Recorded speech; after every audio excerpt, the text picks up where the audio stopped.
Kachai A Chat. Kachai A Chat. Where stories unfold.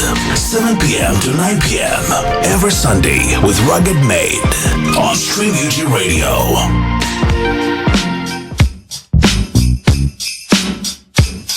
Welcome to Kachai A Chat. My name is Rugged Made. The time right now is exactly 7 minutes past the hour of 7 p.m. on the 4th of January 2026. And today on Kachai A Chat, I have a gentleman I've known for a very long time. I call him an elder. I call him a sage in this music industry. Today we're at an intersection of music, culture, and industry in Uganda. He's a culture builder. Ladies and gentlemen, welcome with me, Mr. Geoffrey Jeff Ekongot. Is that how they say it, mister? Yep. Glad to be here. Yeah, welcome to the show, first of all. Thanks. All right. How is your Saturday going, Jeffrey? My Sunday's great. Usually it's just chill. Usually I'm home. And it's cool to be here. Yeah. I was going to ask you, do you ever Google yourself? I'm one of those people that even hates to see myself. Like, I do a lot of interviews. I never even watch like a minute, except if I need to chop it up. But usually someone helps me with that. You have like a social media team and stuff like that? Not really.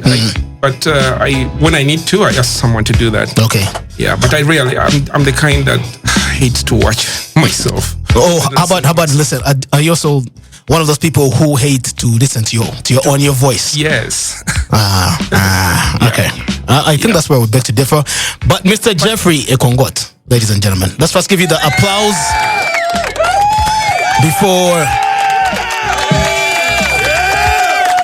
before we go into what Google says about you. Oh. All right. So Google says, so we got this from different websites. Put in a little AI, then we did like a little profile, yeah? Jeff Ekongot is a music industry executive, cultural strategist, and creative economy advocate who has played a critical behind-the-scenes role in shaping Uganda's contemporary music and hip-hop ecosystem.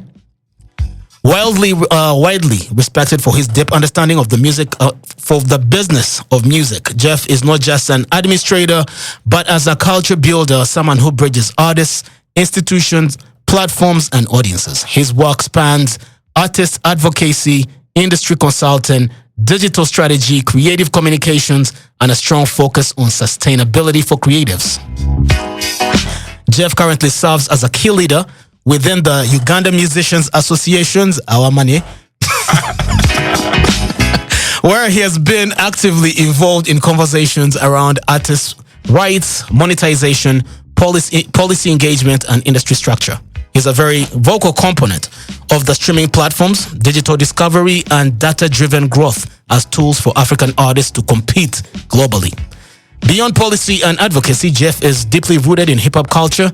He's one of the forces behind the Yenze Hip Hop Culture Festival, a platform designed to celebrate hip-hop, not just music, but as a full culture, including DJing, graffiti, dance, fashion, and knowledge exchange, while connecting different generations of Ugandan hip-hop.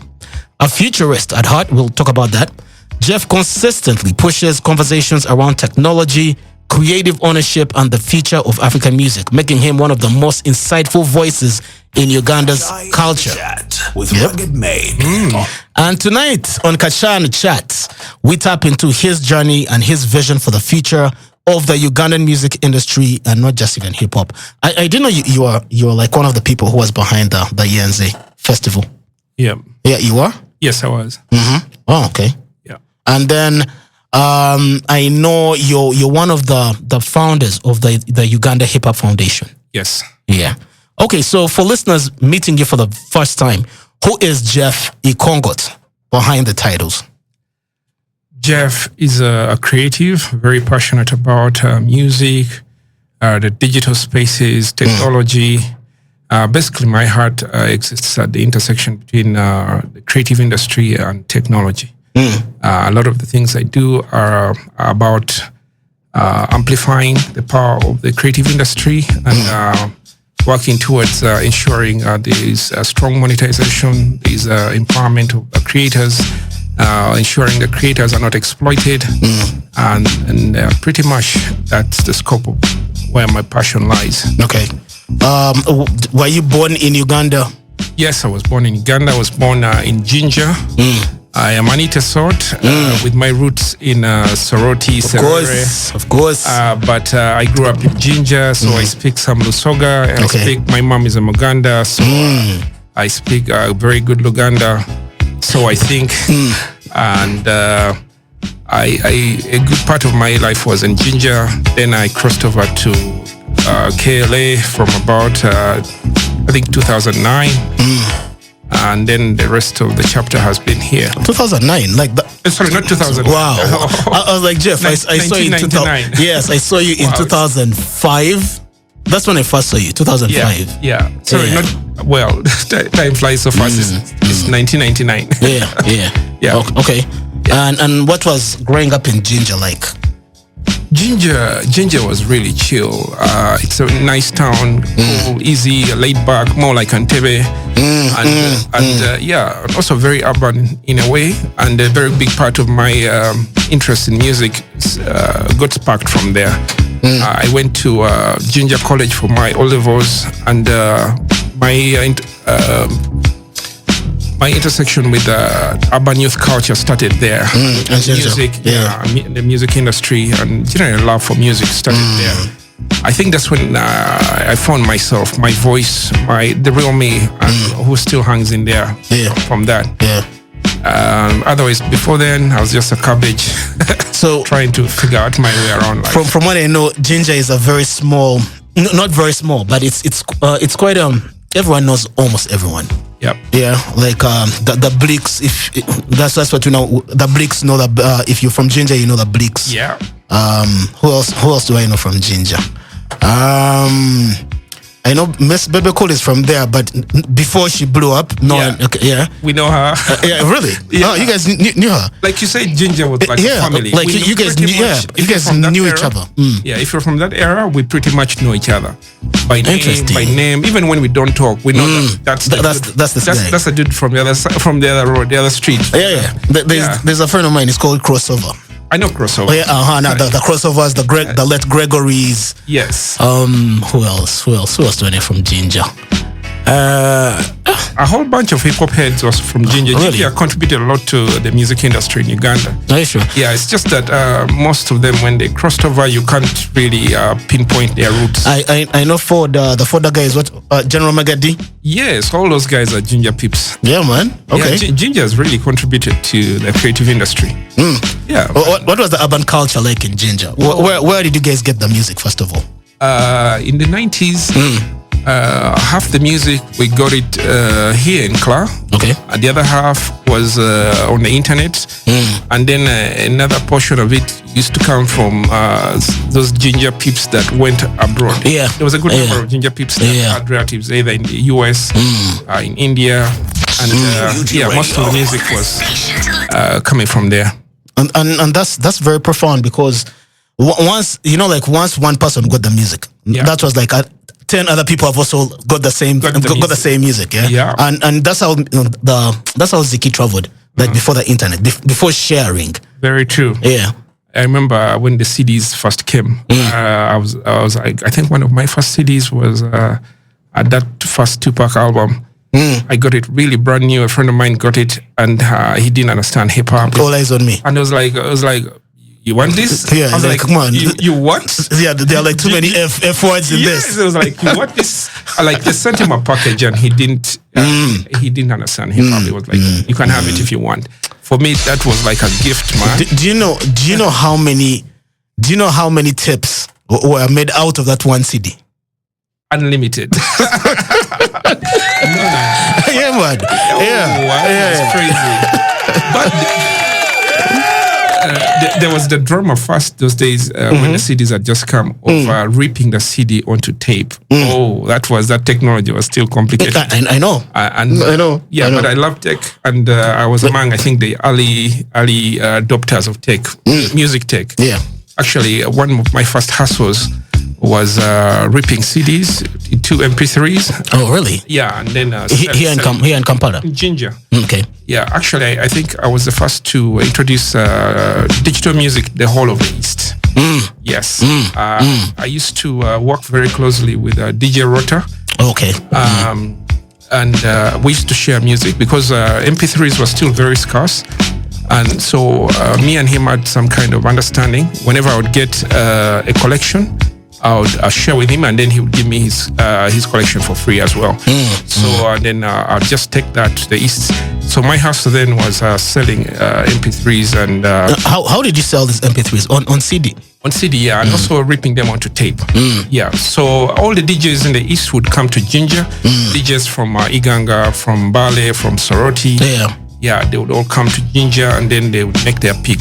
But MP3s were still a rare thing because just ripping from a CD like WAV to convert it to MP3. Yeah, man, it's not what it is today. It was a tech process. It would take a couple of minutes and probably an hour just to get one. Yeah, because it was a series of steps. Yeah, I hear you. It wasn't straightforward. I hear you. Yeah, so I was the first expert in Ginger. You've always had like a firm appreciation for tech, yeah? Yeah. Does that go to your high school? Yeah, I think my appreciation for tech was post high school. Okay. Right after high school. Yeah, that's when computers were becoming really common, and I started taking interest. And I think from my vacation there, that's when I was like, no, I need to learn this stuff. There's something happening here. And it's gonna be. I had an ear for the future. I've always been a futurist, and I discovered from the get-go that this is gonna be the future, and I got into it. Actually, I'm self-taught with tech. Really? Yeah. You didn't study IT? Never, not even a single day in class. What? Yeah. So I taught myself. I really wanted to go to school, as in to learn tech, but my parents then couldn't afford it. Yeah. And then since it wasn't mainstream, then they considered it as a by the way. So just a fad. Yeah, like a fad. Like, why don't waste money? Do focus on the real things. Like that stuff wasn't the real thing, but now it is the real thing. Yeah. But I had this eye. I was like, this is gonna be the thing. In fact, I remember the first time I used the internet, I was paying about 3,000 shillings per minute. 3,000 per minute? Yeah, per minute. Oh, where? In Ginger? In Ginger. Oh man, like 3,000 was like about 30 minutes in Namuongo. Wow. At an internet cafe, yeah? Yeah, that early version of the internet was very expensive. And very slow. Yeah, and very, very slow. That 3,000, you just probably load the page. Yeah. And then nothing else. Open an email. Like Yahoo. Yeah. The original Yahoo. Yeah. Yeah, you would not even really actually open the email. You would load the website. But you would not get to get in because it would get in and log in, and it would be another couple of minutes. I hear you. Well, yeah, so it took real passion and commitment to actually use it and spend money on it. And when did you discover? What was the first moment you realized that music is more than just entertainment? It was more than just listening. It's an industry. So around 1995, I got so into hip hop. I was listening to a lot of East Coast hip hop. This is 95. Yeah, 1995. I was listening to a lot of East Coast hip hop, and then suddenly the West Coast scene also blew up. And we started getting magazines from the US and the UK, most especially the Source magazine. The Source magazine started streaming in. Like a few of our friends who would go to the US and the UK. There was a magazine called Hip Hop Connection. Then there was Vibe magazine. All these magazines had they gave you an insight into the industry. Right. Like beyond listening, we were listening to the music and then just bobbing heads to it, and then that was it. But when we started reading the magazines, that's when we understood. That's when we started reading about the record labels. We started reading about distribution. That's when we started reading about who was investing in the industry. I started realizing, there was a whole back end to this industry. So Yeah, and one of the most the pages, there was a section of the Source magazine that I liked was called Unsigned Hype. It was a small section, like one page. But actually, it's like almost quarter page or half a page. Yeah, like quarter page. And it was the most important page in the Source magazine. You know, like it was undiscovered talent. Yes. And then you know, like the next issue, the guy's been signed. Yes. All the big artists that broke out them, they started their way from that Biggie. page. I remember Biggie did it. Yeah. Yes, that half a page was the most important page in that magazine. Yeah. But I kind of discovered it accidentally. I was reading through and I was like, oh, okay, this sounds interesting. So this guy is going to be the next big guy. I mean, I was like, okay. And fortunately, we would get the tapes as well. You'd read the story because the magazines would get here like 3 months after they came out. Yeah, we would get them late. So by the time the magazine came out, you have the album. That single was out. Yeah, usually it was a single for Unsigned Hype.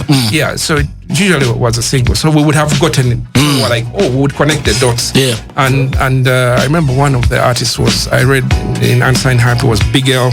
Big L was one of those promising artists.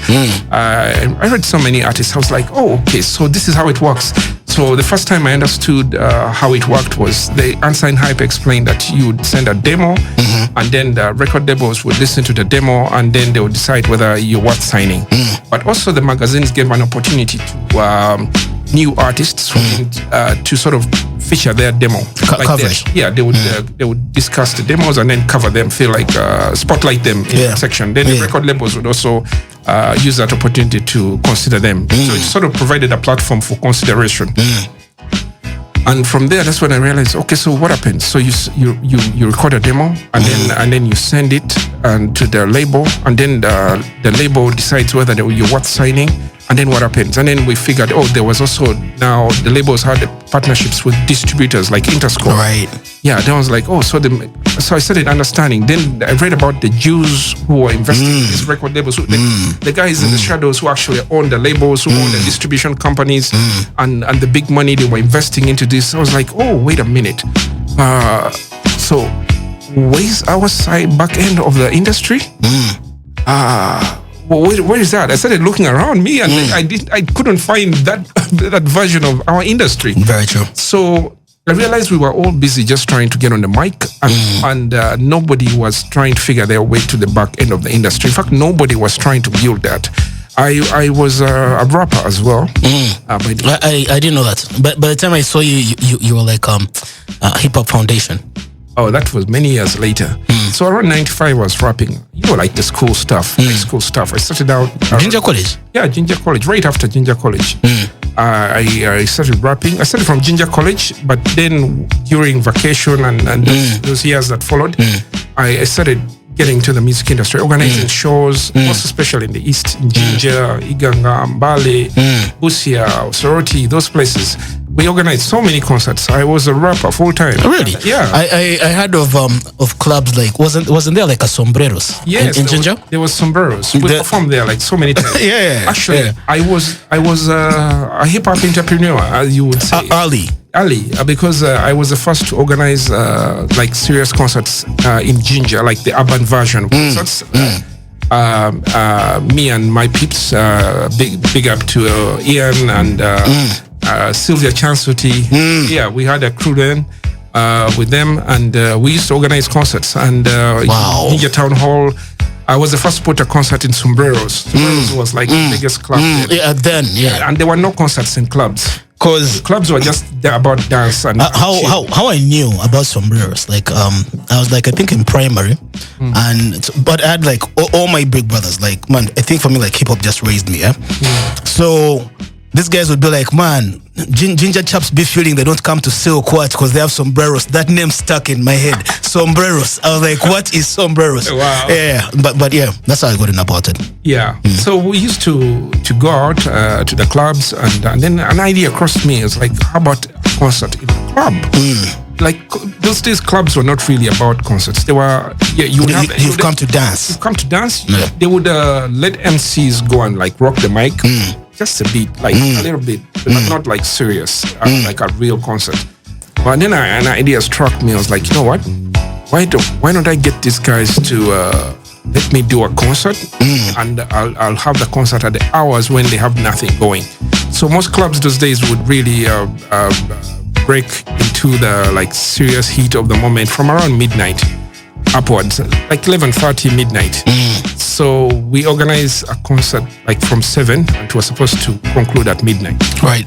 And those guys thought, no, but you can't make money before 11. But you know, we were very active socially. We had already started building serious social capital. Posters on the streets. Like we had like funds because we had been doing this karaoke. Actually, before the clubs, we had a karaoke event. And like a weekly karaoke event where we used to host like performances, and a good number of artists there were actually hip-hop acts. So many of them actually started there.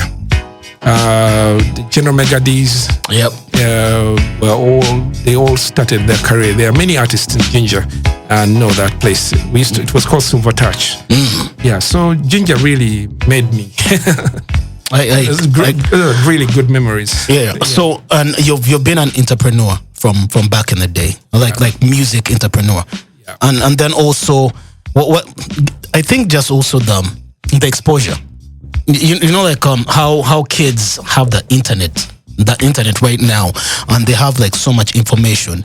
It took a curious mind back then to actually like dig into like what the global landscape was when it came to music. I think I was very lucky. The hip hop opened that door for me. The world of Source Magazine, Hip Hop Connection was the closest thing to the internet for me.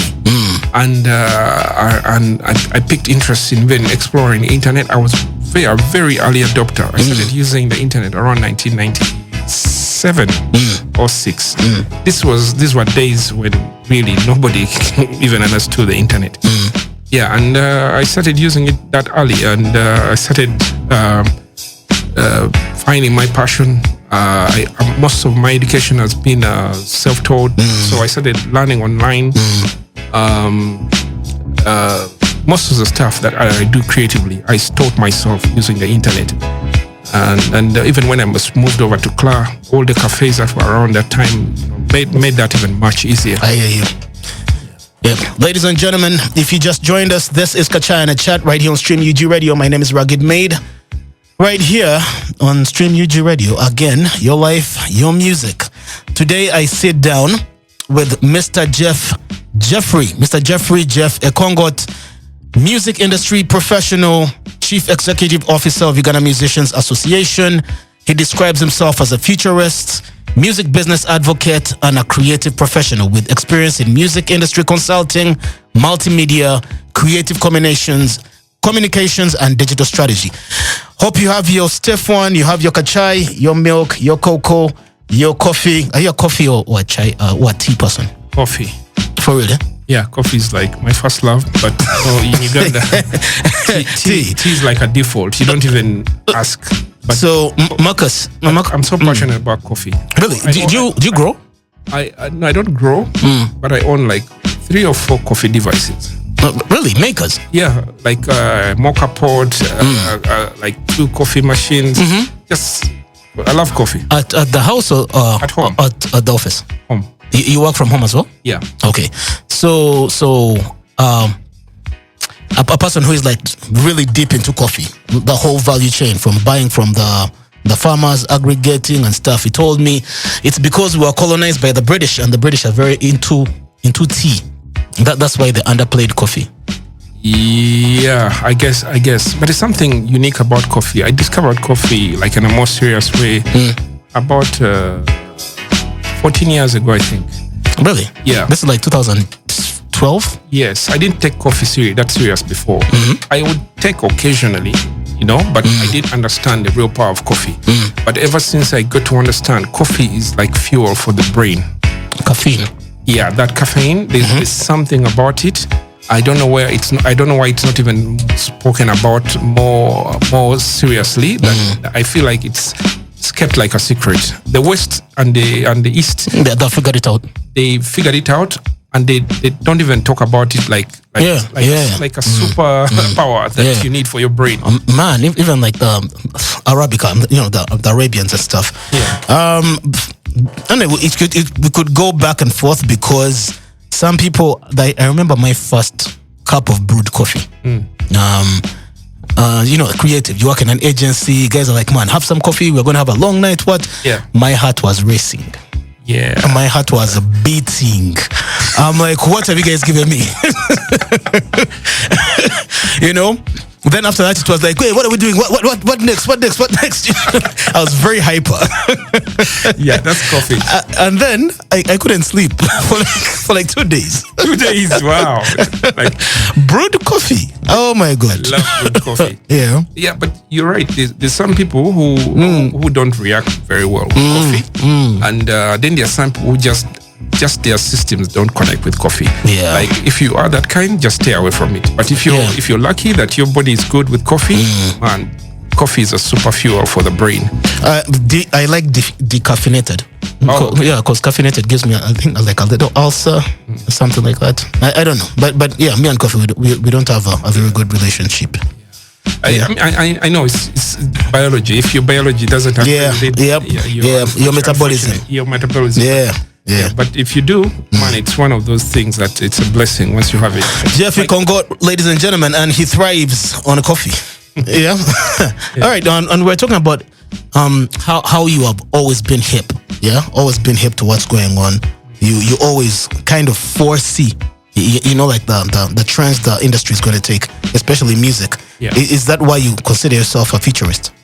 Yes, in a way, futurist. It's not that you foresee, but you have a passion for future stuff. That passion mostly comes from entertainment. If you're a fan of sci-fi, then most likely you're a fan of tech. Yeah. If you're a fan of tech, then you're generally a fan of anything to do with the future. Anything that's likely to change stuff for the better for humanity.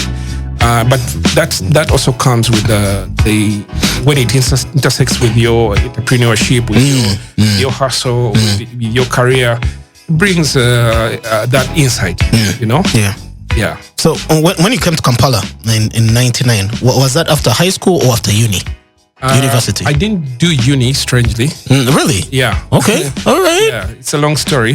Yeah, but I the time I was supposed to do uni, I was actually at Makerere. I was living in Makerere. You were staying in Makerere? Yeah. So I wanted to study art. So I taught myself art. Not like art design? Yeah, graphic design. Okay. Yes, around the same time. And then that made my career. You didn't go to Margaret Trowell? No. But I did go visit, but not like you'd say. I went. You didn't study? No, no, I didn't study. You taught yourself graphic design? Yes, I really wanted to study art and graphic design, and so I went there to most times I spent 3 years there actually. In Makerere? Living in Makerere. Okay. To ensure that the stuff that I wanted to learn, I wouldn't miss it. Like I had the experience. Yeah, like to check what is it that they're learning that and then what else can I do beyond what they are learning. Sorry, because I'm kind of intrigued. Yeah. I'm intrigued by this. First of all, the software nowadays teaches you. Teaches you. Yeah, like there are tutorials for Adobe. Yes. Like back then, there were no tutorials. How did you know this is a brush? This is a scissor? That's a good one. There were books. There were books. There were tutorials, but there were books. I learned graphic design really early, today I would be an ancestor in that space. For real? Yeah, because I didn't start with Adobe. I started with Corel. Corel was there before Adobe. Corel Draw. Corel Draw and the Corel group basically. Yes. Yeah. They were the market leaders at that time. Yeah, at the time. So when I learned with Corel, and I used it for like 2 years, like 3 years, and then Adobe came in. But when they came in, their first versions were really terrible. Photoshop was bad. They stabilized at version 3. Yeah. And PageMaker was fair. I remember PageMaker was for those who are like into publishing and yes, and like but Corel was like really yes, like the professionals were using Corel, so I was using Corel. But once Adobe started getting stable, then I switched to Adobe. But they were, apart from books, the tutorials also came early. Tutorials started coming. I started seeing them online from around 2001. Yeah, so I started downloading tutorials. It was a slow, painful thing. You know those days when you'd go to the cafe and you're trying to download 200 MB and or 300 MB or half a GB, and you have to download like for 3 days. You have to talk to the cafe guy. Don't switch this off. Don't switch it off. I'm coming tomorrow. Yeah. Then I learned how to use torrents, and then the torrents made it a little easier. You were not worried about the link breaking. But before the torrents, it was quite hard. You had to try and ensure that the PC doesn't go off.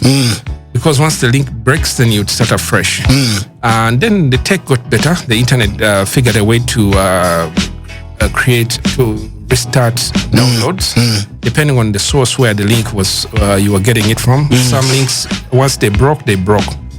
And for some, they were from stable platforms where you could resume the downloads. Yeah, but I learned most of the stuff through tutorials. Wow. Yeah. Did you have a stint at NASA Road? Yes, Nkrumah Road. Nkrumah. Yeah, Nkrumah Road. One of the first designers at Nkrumah. Yes, from around 2000. I was there for about I think 2 or 3 years. Nkrumah Road, yes. Until I kind of outgrew it. Yeah, I said because for some reason Nkrumah Road had a ceiling on how much you could make for designers. For designers, yeah. Was it monthly or like per gig? Per gig. Yeah, okay. There was a limit, like things like logos, publications. There was like a standard rate. If you try to bill anything higher than a certain rate, like, guys will be like, go to the other guy. Over the chigwe.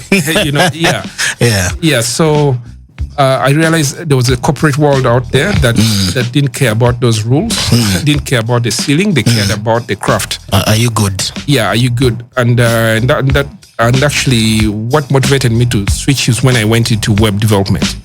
Yeah, around 2001 there, I started learning web development. Adobe bought one of the big platforms then was Macromedia.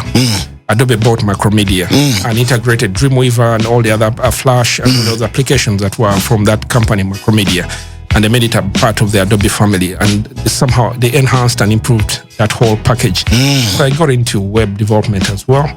And I realized, the opportunities, I didn't need to be on NASA Road. I could build websites from anywhere. So I went into pitching clients for websites. Yeah, and sometimes, I remember I was pitching large corporate companies. And some of them were like groups where they needed more than one site. Once you took on a gig, you build like 3 or 4 sites, and it involved photography. You'd be on a project for like 3-4 months. Yeah, and it was enough to pay my bills then. My bills were not that high at the time. Yeah. Was it lucrative though? At that level, yes. I wasn't paying much in rent. So lucrative meant you can afford trampo. You can afford silk, whatever. So you have your social life. You can afford rent. Yes. Food, the basics. I also got into digital photography. I can probably confidently say I was among the first people to do digital photography, not just from the context of taking the pictures, but from like editing them. Yeah, editing them. Many of the studios on Kampala Road and downtown all started using the techniques that I developed at that time, because Photoshop and all of that digital photography was very new on the streets. Right. And I set the standard for most of the studios there, including backdrops, all these things. I really loved that stuff, and it paid well, at least for me at that level. At the time. Yeah, it wasn't so bad. You are really like a creative, like in all spheres, yeah? Because if I remember correctly, okay, now that I remember, the AC, should I turn it up, down? No. Your call. Perfect. Okay. Good. All right. So I remember at that time, from just the people I was around, the people who are really into IT, I think there was you. There was this guy who was on Mr. DJ. Alpha. KS Alpha. There was Gatimo. Yeah. There was DJ Momo. DJ Momo, you guys like really loved IT. Yeah. Strangely, DJ Momo was known publicly as a DJ, but he was also a web developer. Really? He's the first person I worked with on building websites. He's actually the one who introduced me to Dreamweaver. Okay. So the late DJ Momo. The late DJ Momo from Bataka. Yeah. R.I.P. And then I first got to meet you in 2005 as a young rapper, still in high school, and then I would go to Sabrina's. This is like after we had done the whole Deviate stint. Yes. And then we went to Sabrina's, and then there would always be these Tuesday meetings. Yeah, and the hip-hop nights. The hip-hop nights, yes. And after the hip-hop nights, there were always like the way you guys would come through and be like, man, we need to make this a foundation. And you began the Uganda Hip-Hop Foundation. Yes. Yeah. Tell me about that time in your life. So what sparked the creation of the Uganda Hip Hop Foundation was around 2003. There was the Palm Awards. When the Palm Awards started, they were very disorganized. They just did stuff, but they didn't do a serious research to understand genres, to understand. I think some guy would just sit and draw up a list, and then they would nominate stuff. They had this whole desktop approach to doing stuff. Yeah. No research. No cultural. So one of the context. things that sparked our interest, we didn't care that much because it was their business, and we didn't mind that. But we took concern when in 2003 they introduced the hip hop category, and then during that year, they nominated Obsessions. Yeah, for Nod Your Head. Yes, and that made us so mad. You see, there was a whole hip hop movement going on in UG, and we were okay with ourselves. And we were underground. It was underground. We had a whole network of us doing our stuff, like just loving the music. The rappers were there doing their own thing. But this new category of hip hop was like an insult to us. So they nominate Obsessions. So they nominate Obsessions, and we was all mad when we saw the headlines. So we're like, no, we need to do something about this. But you know how hip hop heads are. Most times you just want to get that thing off your chest. So we organized a meeting, and the few, because we used to meet on the streets. You know, those days, Wilson Road, all the hip hop heads used to hang around the streets there, Deviate, all those places. So we're like, no, we need to have a meeting. We already had a small network of hip hop heads, most especially through, I remember P-Tech had this thing called Music Uganda. So when that happened, we organized that meeting. I told Saba, let's make this formal. The meeting was supposed to be an informal gathering, just us, like, let's go and talk, like the usual thing. Let's go and catch a beer and talk about this thing. But then I was like, no, this is not going to be one of those hangouts where we talk and then we just move on, we get back to our lives. Right. And I was like, let's make this formal. I was working in a photo studio then, so I was also a designer. So I created a poster for the and called it the first Hip Hop Summit. So I made copies of this poster. I was busy working. I asked Saba go and put up these posters on the streets. And the streets, that was primarily Wilson Road and the neighborhood, where all the urban peeps used to hang out. So we made posters, and peeps showed up for that first summit. It wasn't really a formal summit. It was just a gathering. A gathering, guys rapped.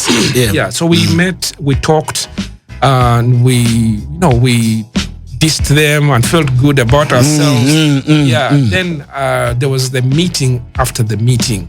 The meeting after the summit. After the summit. So the summit was like a big gathering of guys just, talking about hip hop and how these guys don't understand hip hop and how we need to go and let them know. And then after that, most guys left. So I as a person who usually likes to get things organized, I was like, you know what? You stay behind. Let's talk. Let's talk again, like for real now. So that talk led to the discussion about the Uganda Hip Hop Foundation. Yeah.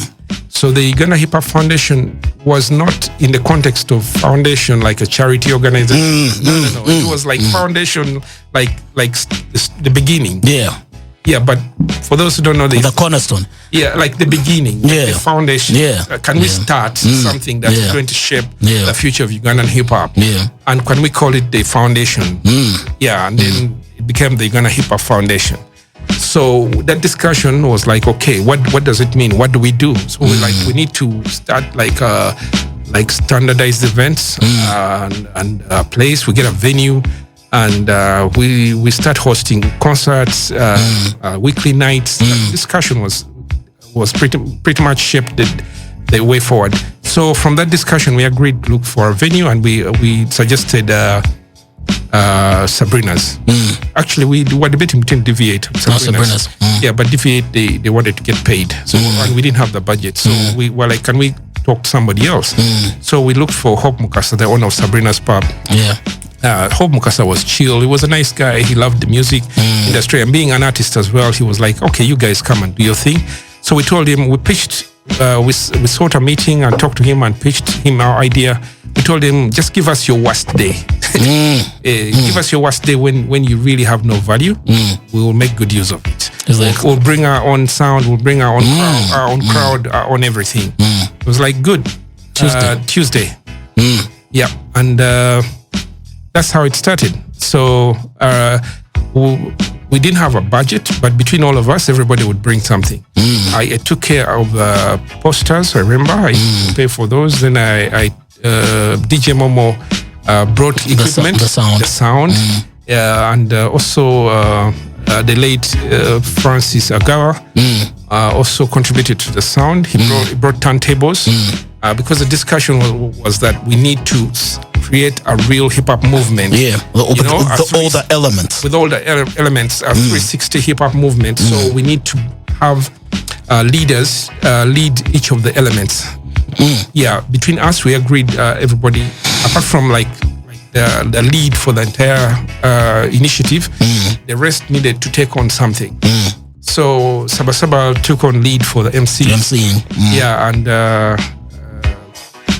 Abrams took on the lead for breakdancers, the B-boys. DJ Momo and Agaba took on the lead for DJs. Yeah. Agaba was very passionate. He was an audiophile, very passionate about sound, getting sound right. Yeah. P-Tech was took lead also on promotion online. He had Music Uganda. He had Music Uganda. Then he also had ughiphop.com. That was me who created ughiphop.com. Really? On Music Uganda. I always thought that was hip hop. Oh, sorry, that was P-Tech. Okay, it was his platform. But it was my idea that we create a section dedicated to Ugandan hip hop. Wow. After the foundation. First of all, Obugado. So Billy B. By the way, that's Billy B. I think it's like 19 years old. Yeah. So before there was social media, the only place you get Ugandan hip hop online was ughiphop.com. And it was like so profound because now you had like guys from outside countries, when they wanted to know stuff about UG hip hop, they always went to that particular site. Yeah. Yeah. The initial page was a subdomain within Uganda, musicuganda.com. Yeah. And P-Tech hosted it. Then later we bought a domain, ugandanhiphop.com. And that was still me who championed that. Wow. Yeah. Wow. Yeah. Always groundbreaking.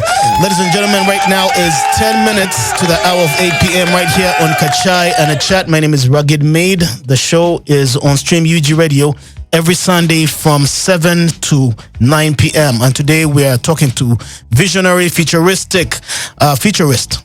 Hip-hop will say futuristic. Yeah, the futuristic.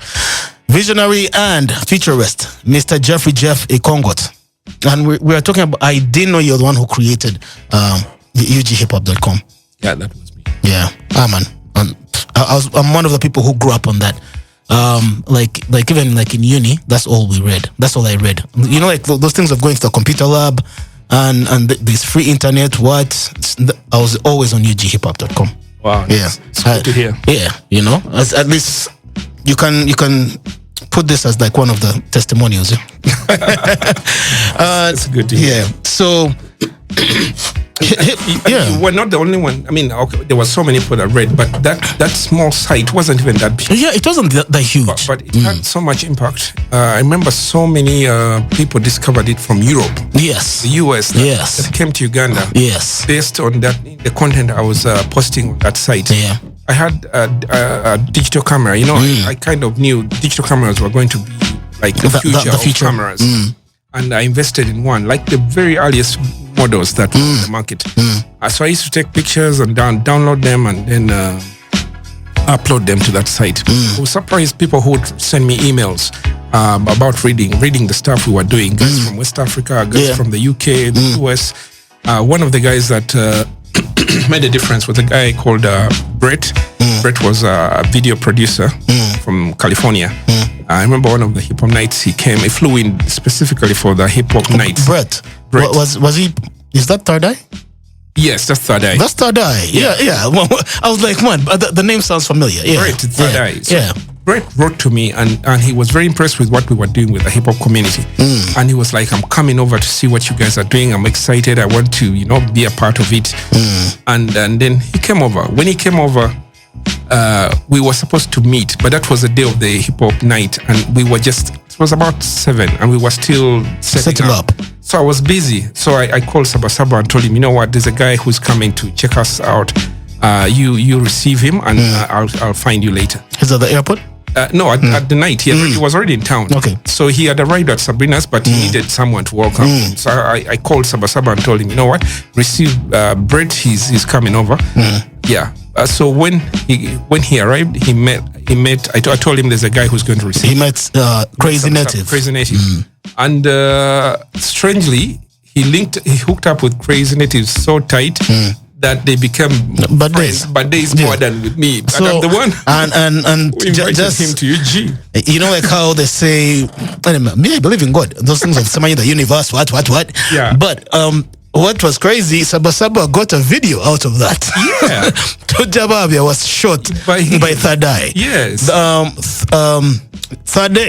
Third Eye made the documentary Diamond in the Rough, which I think it deserves an Oscar. It deserves like a big award because it shows, it just shows hip hop culture in Uganda in its rawest form.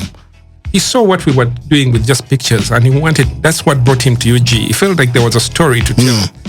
It's sad that we haven't told our stories more. I think I've been talking to Douglas Murumba. I don't know if you know him. Doug Murumba is he's a director. He has worked with, right now there's this big thing happening on Instagram.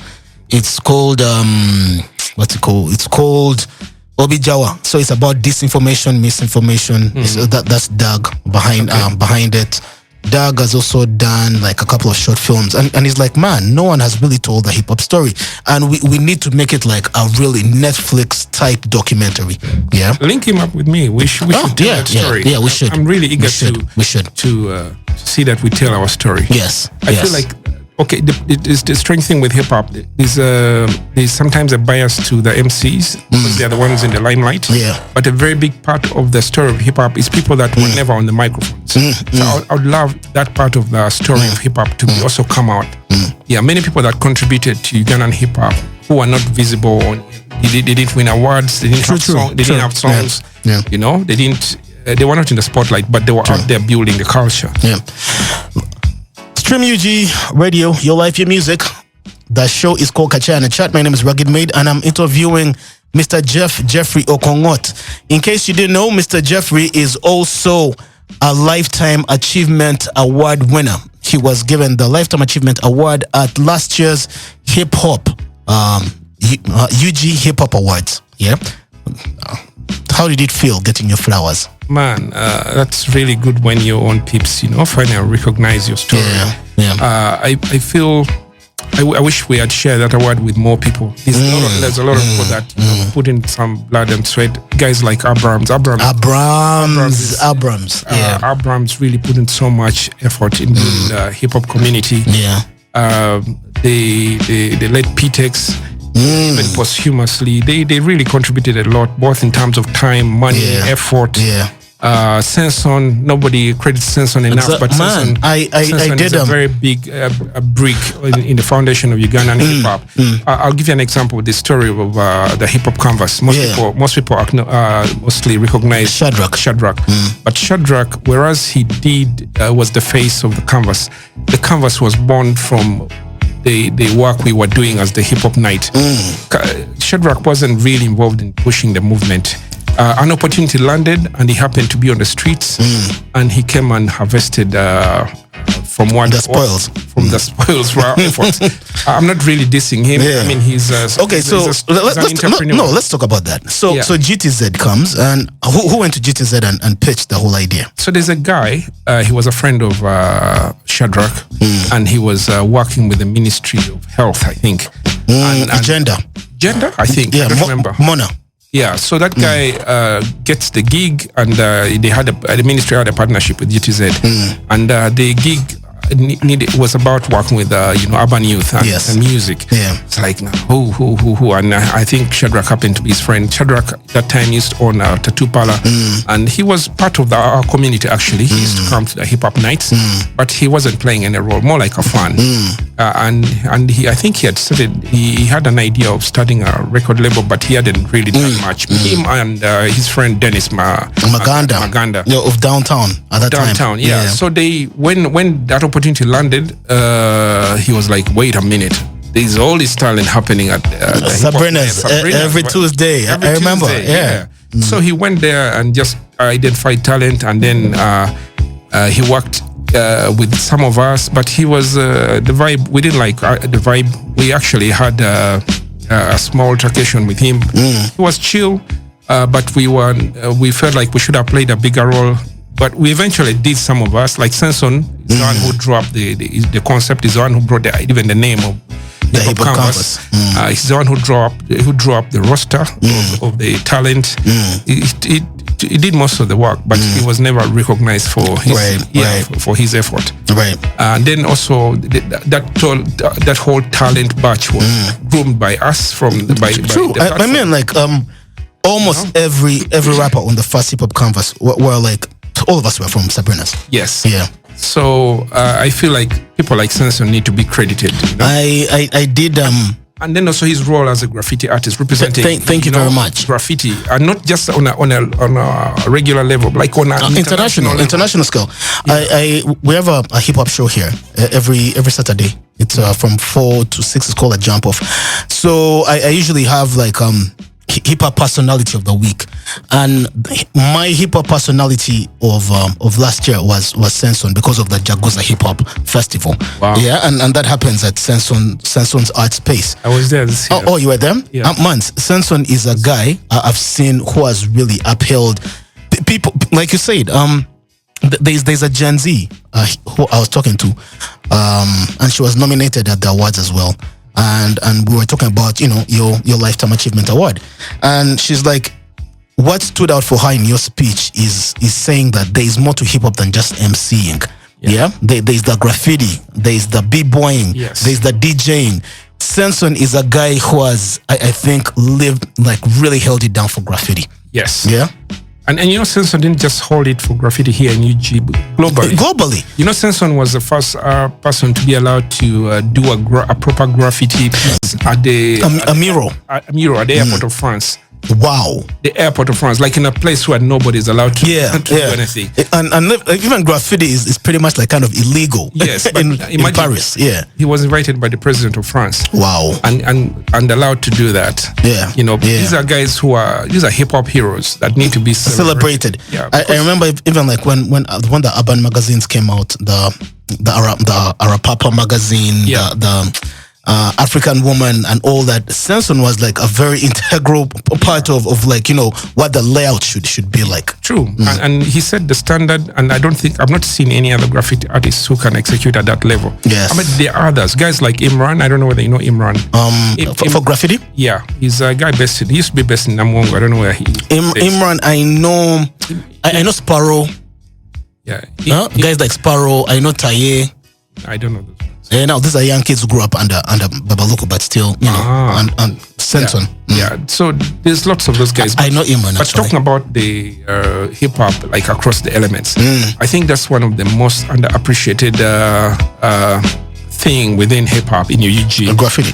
Not just graffiti. I mean, the rest of the elements. The other elements. The other elements. I feel like hip hop has gone down because we have dropped the other elements. Yes. And we no longer appreciate hip hop as a whole, in its whole. Yeah. Hip hop was great because it was a community of fashion designers, graffiti artists, b-boys, breakdancers, and it worked well because it was a collaboration between all these elements working together. Can I give you another success story of hip hop? Yes. So like that whole the breakdancers, the b-boyers. That documentary that was narrated by Common. Yeah. I've forgotten what it's called, but I think Crazy Legs. Yes. They attribute b-boying to playing a huge role in rehabilitation of child soldiers and reconciliation in the North. Abrams should be one of those guys who needs to get a Lifetime Achievement Award. Yep. For his role in hip hop, using breakdance. Using breakdance as a tool for change. Oh my God. Let me tell you, Ugandan hip hop has put us Uganda on the map globally so many times. It's just never registered well. I'll tell you that time when breakdance was really up there in Uganda. Abrams was invited to the Oprah Winfrey show. Like the Oprah Winfrey show was like, I don't know. At that time, it was the biggest show on the planet. Oh yeah. It was the biggest show on the planet. Imagine a Ugandan, a breakdance crew being invited to the Oprah Winfrey show. That was a huge deal. And we never really appreciated that. I feel like we need to go back to those roots of recognizing the full element of hip hop and their part, to uplift us. I don't think we are collaborating enough. I mean, the other day I was at Jaguza, the annual event, hip hop event. I saw lots of guys performing. No breakdance. Where the breakers? No b-boys on stage. The b-boys were there, but they were doing their own thing. The rappers were there doing their own thing. Yeah. I'm like, why aren't we working together? Yeah. Yeah. We should be creating a product as a group, and then everybody gets paid along the way. But we are not. That's it. Everybody is doing their own thing, and when we do our own thing, we're just little candles that can't start a real fire. You get it? You feel everyone's shining in their little corner. Yeah, everyone has a little candle they're running, and we can't start a real fire like a blaze that that can. I felt that's what I felt at the ENZ hip hop. I'm like, where are the big boys? Okay, yeah, we see the DJs, but where are the big boys? Where's the graffiti spaces? Yeah, I mean, I was at the Hip Hop Awards, and I was very disappointed with the quality of the performances. A lot of the rappers were miming over their tracks. I was like, what's going on? Are you afraid of your own beat? Why would you be afraid of your own beat? Why are you miming? I hear you. We used to be so eager to eat the beat. You get it? Like man. Thank you, man. And then I see these guys rapping against their own voice. I was like, what is that? That stuff is so work. I hear you. I feel like that's diluted. Man, we have so much to talk about hip hop, but there's also so much to talk about here. Yeah. Before, quick conversation drivers. Old school or new school? Old school. You're not feeling the new school at all? Not. I feel like it's really gotten so diluted, especially in the last 5 years. Yeah. There's nothing serious to what.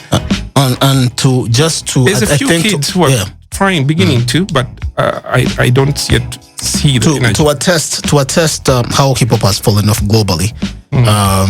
This last 2 years, there's been like very, very few hip hop rappers on the top Billboard chart. There you go. Yeah, that's how bad it is. I think then there's not even enough inspiration for guys to put out material. Maybe they need to listen to the 90s. I think so.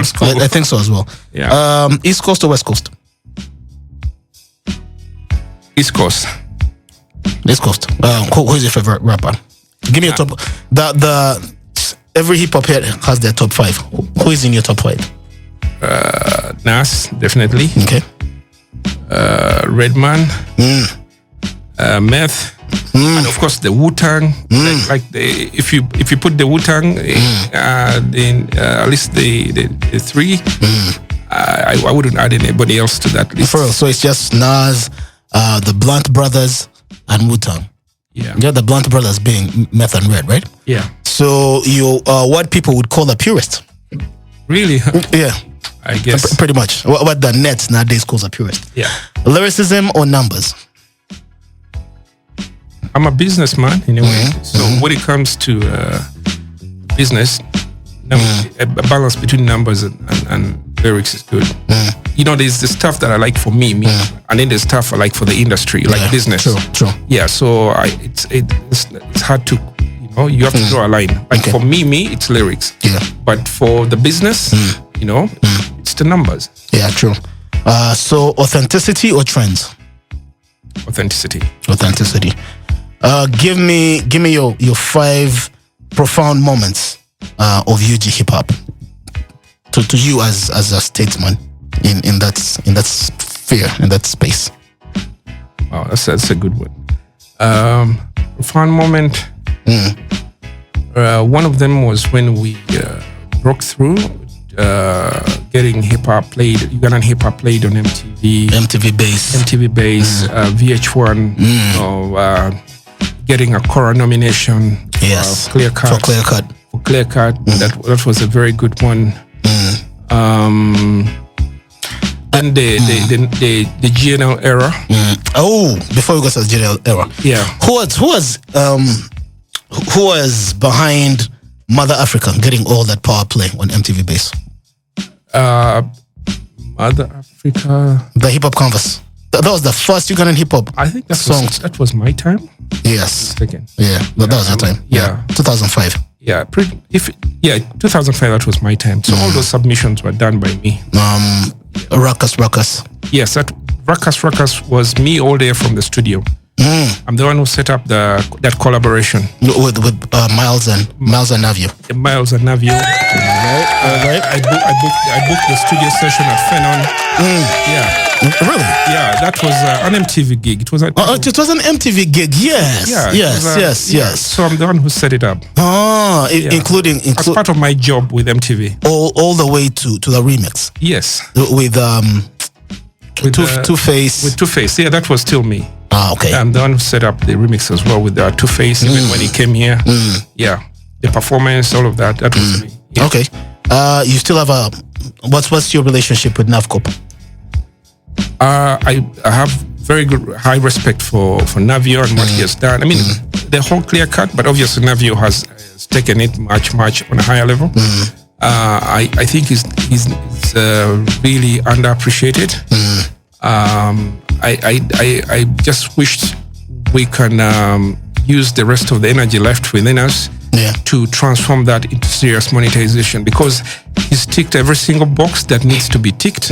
And just the bottom line hasn't added up the way it should have. I hear you. Yeah, but I have maximum respect for all the effort he has put in. I don't see anything else. There's no ceiling he hasn't broken. Broken. All right. Yeah. You were telling me about the GNL Surge. Yes. I was saying the GNL Surge was he was able to take us to the other side of Uganda that we had failed to break through. Mainstream? Like Navio did the whole professional thing, you know, like all the way, but it didn't really cross over to all the funds. He was more to the urban funds. GNL took us to the other side that we were hungry for a very long time, you know, and he took hip hop really mainstream beyond what we had managed to do in the past. So that's worth celebrating, and his legacy should be celebrated. I just feel like lately, I feel he's messing up his legacy with the little confrontations. His authenticity has been lost in the sense that, you see, with hip hop, the true spirit of hip hop is about keeping it real. But you need to understand what is real about you. The real is the the roots of hip hop mostly are from struggles. All the rhymes, the braggadocio rhymes, are mostly associated with the struggles that we have as as humans, as individuals. But also the fact that a majority of hip hop heads come from poor backgrounds, and most of the time it's that fire that burns within us. Now, when you break through, I feel like keeping it real is staying in touch with that you, that other you. Still staying in touch with your roots, where you came from. Yeah, you remember like the breakout hit of Dr. Dre, Still. Still was about saying, I'm still doing it. Yeah, I'm still keeping that spirit. And I still got love for the streets. Yeah, but lately, I don't feel JNL is doing that. I feel like he's lost touch with... There's a little disconnect. There's a disconnect. I wish he can keep it real with the roots. Sometimes it means a little humility and sort of understanding that not everybody has had the kind of the success you have. It's not being apologetic for your success, but it's about being realistic with about being sensitive. Yeah.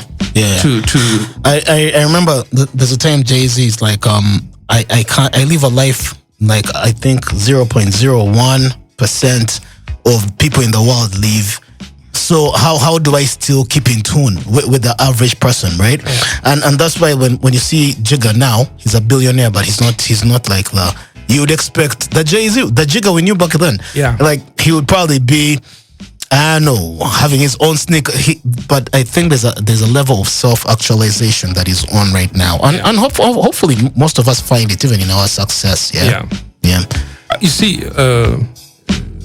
A big part of hip hop is about faking it till you make it. But when you make it, you have to again almost fake the older you. Yeah, man. Not because you're not proud of your success, but because humility is. Yes. Man, it's a very big one. It's a very big one. Yes. Okay, so anything else we want to talk about hip hop? Where do you see hip hop going? Before we step into that, there's a lot we have to cover. Yeah. I feel like right now everybody is in their own little corner, and we're trying to light our own little candles. And yet, those candles can't really catch a blaze. Yeah, can't light a campfire. Yeah, they can't light a campfire. We can't catch a real blaze that we need to to shine. And until we understand that and start working on a collective vision, we're not going to succeed. So I feel we need to collaborate more. Not in the sense of me feature you on my track or this or that, but as an industry, as a collective vision, and that's been the big part, the success that drove hip hop worldwide, not just in UG in the past, but also worldwide.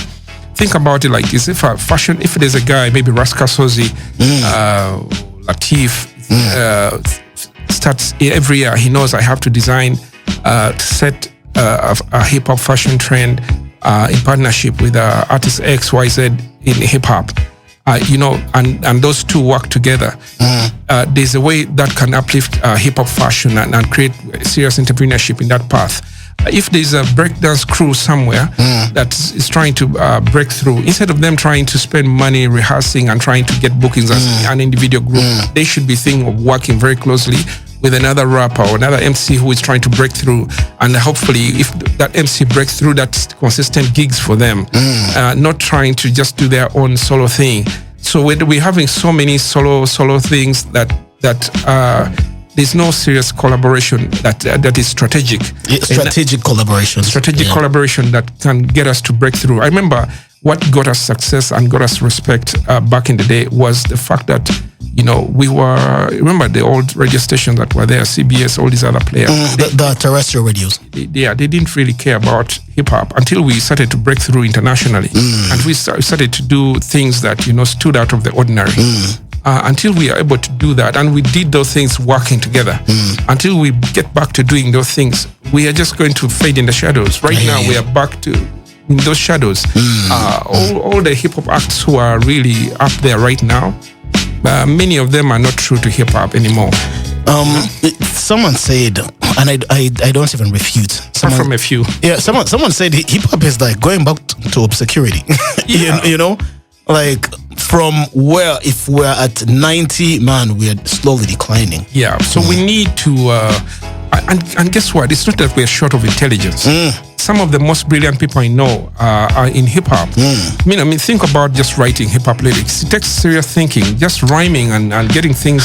Man, I tell chaps, like putting together those similes, those metaphors, all this writing techniques. This writing techniques actually are studied by literature students. Yeah, look at the great lyrics that guys, LG, put together. That is a work of art. That is underappreciated. That is the brain that can do more amazing things, and there's a whole bunch of such brains in our industry, and we're underutilizing them only on writing lyrics. How about we use those very brains to build a strategic direction that will shape the future of hip hop? Symbiosis, because I told guys, like, even like getting into like communications, advertising. Yes. I remember like my first advertising gig, I went with my mixtape, and I told a guy, if I can write those lyrics, I'm sure I can write ads. Yes, you can. That's the you understand? part. Yeah. So do you know how I got into graphic design? Reading those hip hop magazines. Yeah, the sources are there. The source. I was like, wow, this is really cool stuff. If I want to do this. I want to do this. Oh, I want to make an album cover like this. Yes, I want to make those album covers, the hip hop magazines. I was like, how do they do this stuff? I want to do this stuff with my life. Think about it. So that's how I got into design, because I was like, I had the mind that I could connect with that stuff. There's even hip hop photography. There you go. There's hip hop photography. There's a hip hop interior design.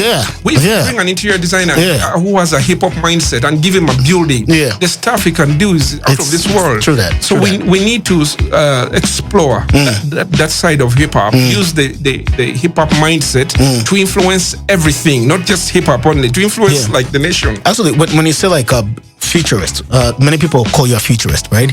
But being a futurist is being hip. Just being hip to your surroundings and knowing the past, knowing anthropology, knowing culture, knowing society, and then you start seeing where the future is heading. That's true. Yeah. That's so true. And there's a power of hip hop in connecting minds. You're here listening to the latest Drake album, and there's another guy doing the same thing in 1 million bedrooms across the world. Exactly. And you guys are connecting in ways that you don't even know. I'll give you an example. When I got the job with MTV Base, I was recommended by a guy who saw what I was doing online with that huge Ugandan hip hop website. Yeah. And the MTV called him up, and I was like, "Do you know anyone in Uganda?" And he was like, "It's called Jumane Thomas." And he was like, "Yeah, I know some guy doing stuff." And eventually, when MTV decided to work with me, they sent someone from South Africa to come and interview me here. But what got me the gig was the person they sent is a Ugandan hip hop producer based in Ese, who lives in Ese. She came here, Lee Kasumba. When she came for the interview, we started talking about hip hop. 30 minutes later, we were like old buddies. Like we were, like all the stuff I've been listening. Relationships have been built around hip hop. Yes, it's so easy for us to. First of all, it's so easy to go international if you're a hip hop head. Because you can connect with more people all over the world than your average Ugandan. Thank you. Like, man, I still hold the notion, right, that hip hop has made more connections than Nokia. You remember like Nokia connecting people. But man, I don't know how many friends I've made like globally just from hip hop. You know the Emmy Humes. Imagine. All these people like from across the globe. Proverb. Proverb came to UG. Really? Yeah. Proverb came to UG to do a documentary for Channel O, and they profiled Lyrical G. So at this time, I'm like in Form 3, Form 2. I remember we took him to Club Silk. He wasn't in Tinder. We were like drinking Tyson's and stuff. Let me tell you, you could move to New York today, and you would be like you've lived in New York all your life. Thank you. Because there's nothing. There's very little they're going to talk about that you don't know, that you can't relate to. I told a chap, like, man, by 95 there were Ugandans living in Uganda. They had never stepped on a plane, but they could tell you about Flatbush in Brooklyn. They could tell you about Besta in Brooklyn. Like, they know Brooklyn more than Americans. Let me tell you my own story. My partner recently was at a music festival in Morocco. And he linked up with this producer from the US.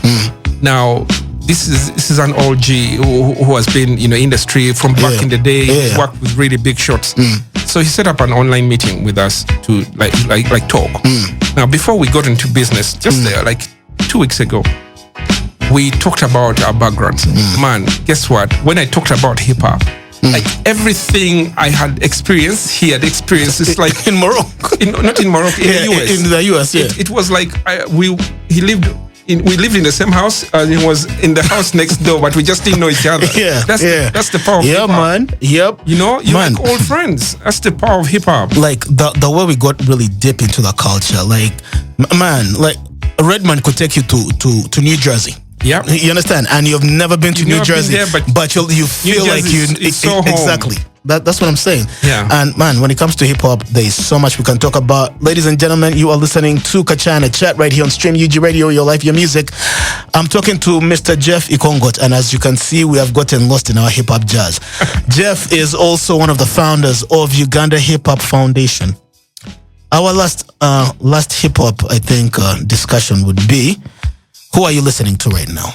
Uganda. That's very strange. Because there's a new wave. We're calling them the new wave of artists. Yeah. I think as I get older, I'm terrible with names. But there's this duo of these chaps. They're doing a UK drill style. That's that dude. There's a dude. I think his partner is called Monobi. What's his name? Young Chops. Yeah, Young Chops. Okay. Yeah, I've forgotten the name. I'm losing the name, but you're feeling what they're doing. I'm really feeling what they're doing. It's you see, UK drill is new school, but it's rooted in old school. Yes. Yeah. Yes. So it's the kind of new school that I am okay with, in the sense that it's not so diluted. Well, and very lyrical, but at the same time, it has a very good balance with it bridges the gap. Between commercial and underground. Yeah. And right now, I'm more invested in ensuring that we don't just produce more rappers, but produce rappers that can actually sell and be an inspiration and create real success, not just radio airplay and that's it. You know? Yeah. Well, at least I'm still happy that the people like Lyrical G are still releasing albums. Yes. The Navio, the Myth are still releasing fire albums. Yeah. I'm still a fan of Navio.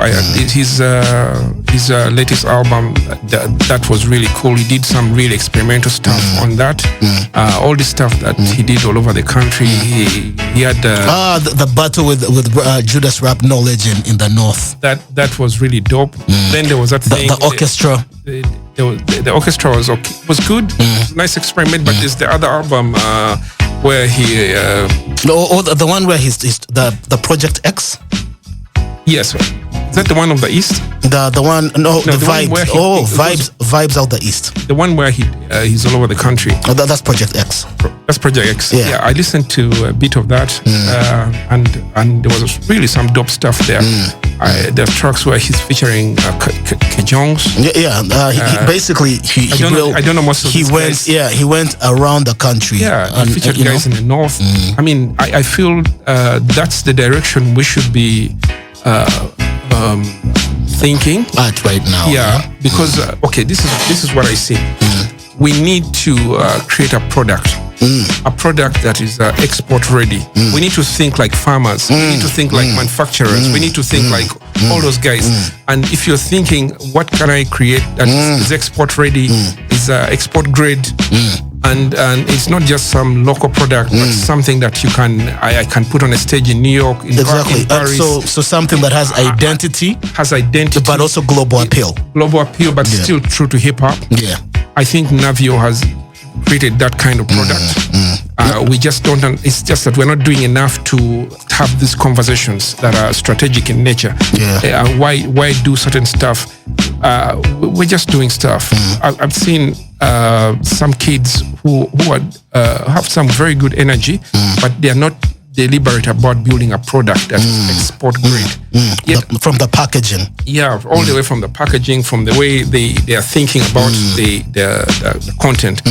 I feel that's we need more people to guide that kind of thinking. Right. The opportunities are there, and but we like me, who is now lately I haven't been too much in the local scene. I'm a little bit out of touch, but I am very in touch with the international scene. And every time I am there, I'm thinking, when I listen to anything new, I'm thinking, can I put this on a global stage? On a global. You get it, and just walk away, and I don't need to explain anything. You know, every time I need to explain, oh, you see, this is good, but you know, we could improve this or that. No. I don't want that. I want something I can, if they ask me anytime, bring a product, and I can just put it out there. Like right now, some of the initiatives I'm working on in tech are to create digital infrastructure for the African music industry. I would really hate to do that and succeed in that space. And find that I'm making money from Nigerians helping and Kenyans. And then Ugandan hip hop is it's still suffering. Yeah, so I'd be happy to have conversations with people who are thinking global, people who are thinking Pan-African in that level. If you're deliberate about that kind of thinking about your product in that direction, I'm interested in having a conversation. All right, then. And because the opportunities are actually there. I these days I'm in so many rooms or discussions where everybody is pretty much accessible, but we don't have the product. True, I hear you. Yeah. Kachai A Chat, right here on Stream UG, your life, your music. My name is Rugged Made, and I'm hosting the one and only Geoffrey Jeff Ekongot, futurist and music business advocate. We have talked about hip hop for 1.5 hours. Wow, feels like 20 minutes. I know, right? Feels like 20 minutes. When do you start? Okay, let me first, from everything I've done, hip hop, graphic design, website designing. Now you start thinking about the music industry on a wider scale. When was that? So let me take 2 steps back. So I took a break from the music industry from about to 2010 and got into digital marketing.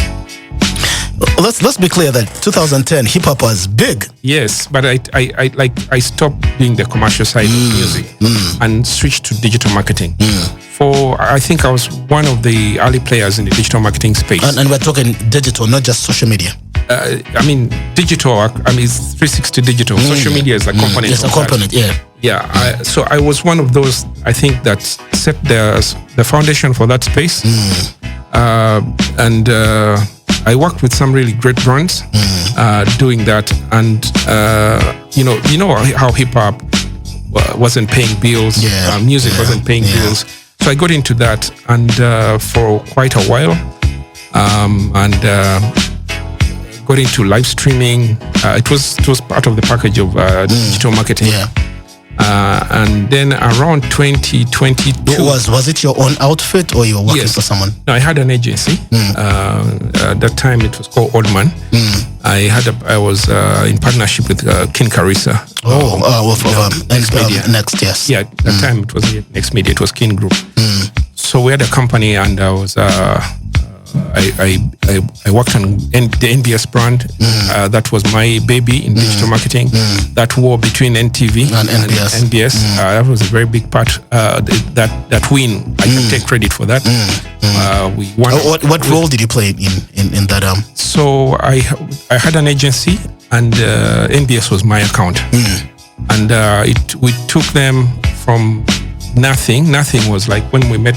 When I started working on them, they had like 2,500 likes on Facebook. Facebook was the thing. The thing then, yeah, the thing then. To over, I think by the time I left, it was close to 1 million. Maybe I think 600,000 or 700,000. I don't remember the numbers. But by that time, we had crushed NTV. Was all this organic or? It's a combination, like professional digital marketing. We really targeted. Yeah. We were doing because this was a time when standards had not yet been set up. So I can say we were part of the people that set the standards, because the templates are still the same that we set up then. They haven't changed much. The strategies are still the same. For example, that time, one of the initial things I remember I did when I just started, all the presenters on the TV had their own social media accounts. The brand was really scattered. One thing I did was to unify their presence. So I don't really want to get into the details of the conversation, just a little bit. And unified their presence online, killed all these other smaller brands that were diluting, the sub-brands that were diluting the brand, and then, consolidated and then waged war on the competition until, we really beat them. And it worked. The strategies worked. Most of it was organic, but there were really serious guerrilla tactics that we used at the time. Underhand. For example, a very big part of the game then was this whole business of going live. It was, because as an innovator, I was one of the first people to do serious professional live streaming. I remember that time the NTV and the other TVs were using the old school streaming, which was the Obi Van. You remember those? Yeah. And then the out broadcasting. Then we introduced digital live streaming. And we were able to be live pretty much in a location. It was too complicated because the internet was still unstable. The feeds. But there were a lot of new innovations that came that we were at the bleeding edge of those innovations, taking great advantage of them to rule that space. In fact, that whole idea of being live almost everywhere, that was us. It was part of those strategies. And we made things happen that NTV chests that they couldn't keep up. They were moving too fast, and I like the fact that Keen was really open-minded. He really welcomed innovative ideas, and I think that's what has kept him up there. I like working with clients who are not afraid of waters. Of a client who won't tell you now how you know. Of course for example, working with him was good because I was a strong head as well, in terms of defending my ideas, being really resolute about them and believing them. When guys like that really see that you understand what you're doing and you strongly believe in it, they let you roll with it. Passion driven. But if you're the kind that is hesitant, like one time, I'll give you a quick one. One time we put together a really serious strategy, and then he wasn't there in that meeting. And usually he's in most of these serious meetings where we present a strategy that we've been working on for weeks. He has to be there. He would have to be there. Then that specific day, I think something came up, and then he didn't show up. And then we had to present to ourselves, like the rest of the entire team. And we were really happy with it. And then when he comes, I was like, what is this? What is this? I don't know, that's not gonna work. I was like, dude, everybody was like, okay, well, let it go. Let it go. I was like, no. You know how many hours we put into this, all the thinking I went into this? So I went back to him and repitched him alone. And by the time I was done, he was like, I agree. We need to go with that. Go with this. And sometimes it takes that strong mind. So I did that for a couple of years until around 2022 when I decided to get back into the industry. 2022. So you've done that you did digital marketing for 12 years? Yeah, about that. All right. And right now, Jeff Ekongot, ladies and gentlemen, right here on Kachai A Chat, Stream UG Radio, your life, your music. Right now, digital marketing is like the in thing. Everyone wants to do it. Everyone wants to be an influencer. Everyone wants to be a content creator. I've retired from it. What are the insights that drive digital marketing strategies? Because communication strategies, it's usually culture. It's usually anthropology. Just the times. What are the people thinking? What's the pulse? But for digital marketing strategies, what are the insights that drive the strategies? So usually, once an agency has their framework, let's call it a framework for success, Usually these frameworks is layers and layers of strategies for the different channels.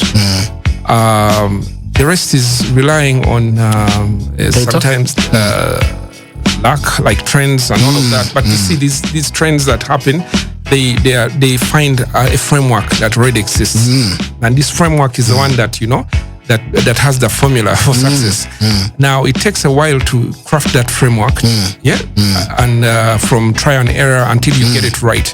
And that's what we did. A couple of experiments here and there until you're like, okay, we lock this in for this channel. We lock this in for this channel. We lock this in for this channel. This is our formula. This is our blueprint. And then anything else that happens, like trend jacking, all of this is applied. That same formula is consistent. You just apply it to whatever is happening as of the time. But the thing is to craft that whole blueprint. And once you have that right, it's pretty much, like riding a bike.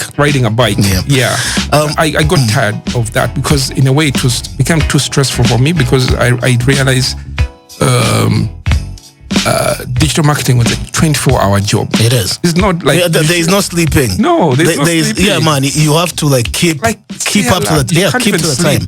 Keep up to the time. Yeah, I remember there was a time you can do like 1,000 good things, and then just that one thing. That one thing somewhere at 1 a.m. while you're asleep, a wrong post goes up. A scheduled post that was scheduled in the afternoon goes up, and there was a typo that just flips everything. And by the time you wake up, comments they're crucifying you. I'm telling you. Yeah. What are some of the brands Oddman worked with? MBS was like our flagship brand. There was the Lotto. Uganda Lotto. The Uganda Lotto. There was a bunch of betting companies at the time.